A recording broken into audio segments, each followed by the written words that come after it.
Before the Fab Five, before Duke's back-to-back title run, there was UNLV. The Runnin Rebels weren't just good, they were rock stars. They played above the rim, ran up the score, and had no problems absolutely embarrassing you on national TV. The untold story of a forgotten dynasty, how UNLV took over college hoops.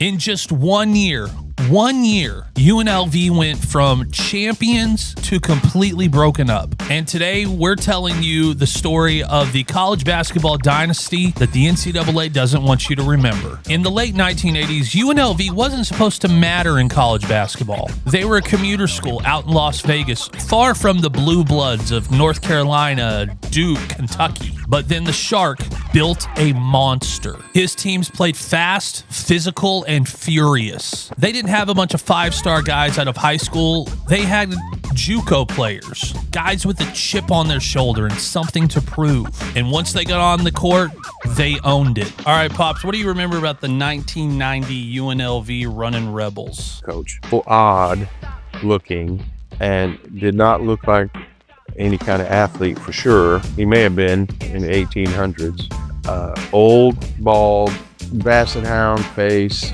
with these droopy, sleepy eyes, low energy, just kind of moped around, looked like. He chewed on a white towel through the whole game. And he had the equipment manager would have a stack of them folded and ready, and he would chew on them. I guess a nervous habit, I don't know. He would chew on it all game, kind of suck on it and chew on it. And so he stood out. Was part of the mystique of that team was him. But he must have been a great coach. He must have had really something going for him, because here he took these guys, and many of them, obviously, I mean, they were all great athletes, all, older in their 20s, not like high school grads. And that team was run, and not stop the whole game. I mean, with foot on the neck of their opponent and run. So they were fun to watch, but they were different the way most college teams were playing. Even in that era, which is kind of post Michael Jordan college era, they were crushing everybody.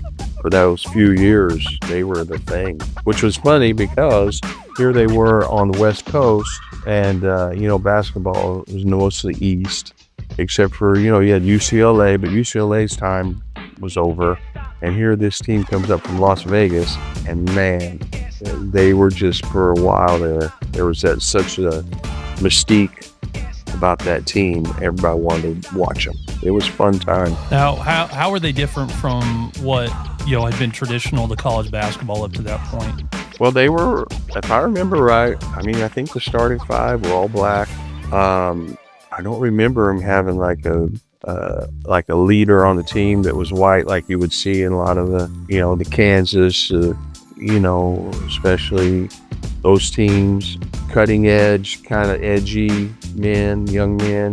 If I remember, they were just had that air about them, kind of a in your face, don't care kind of attitude, and they were all a little bit, like if they had come from JUCO, they had a couple years on them.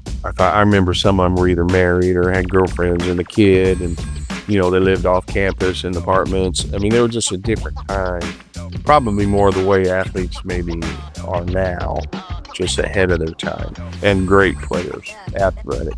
When you look at those teams, and then I look at pictures of the teams that college basketball was pushing to the forefront, the Kansases, North Carolinas, Dukes, it's been said later that it almost felt like there was a conscious effort that college basketball in the NCAA was not ready for a team of this type, that they wanted the cookie cutter Christian Laettners, Bobby Hurleys of the world to be the face of college basketball. And that may have rubbed some, not just college basketball fans, but the NCAA the wrong way. Do you remember seeing there's a stark difference between this team and the other ones? Oh, yeah. I mean, I don't remember anybody saying that in coverage or anything, but it was so obvious.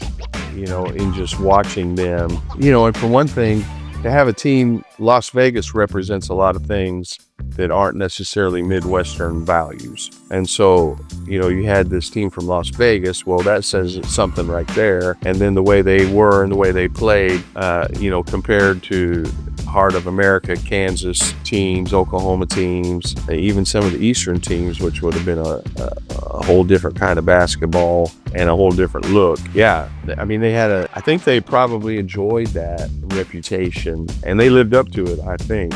It seemed like it lived up to it. But that coach, he must have had something going. I don't know what it was. But there was a time there where, you didn't want to play them. They were hard to beat. Many have said that the 1990 UNLV Runnin Rebels were the last group of real men to play college basketball. From 1987 to 1991, they went 143-15. That's better than Coach K in his prime stretch. They went to 3 Final Fours in 5 years, and in 1990 beat Duke for the national championship, absolutely obliterating the Blue Devils, 103-73. That's still the largest margin of victory in a title game ever. The title game wasn't just a win, it was a statement. Larry Johnson dominated.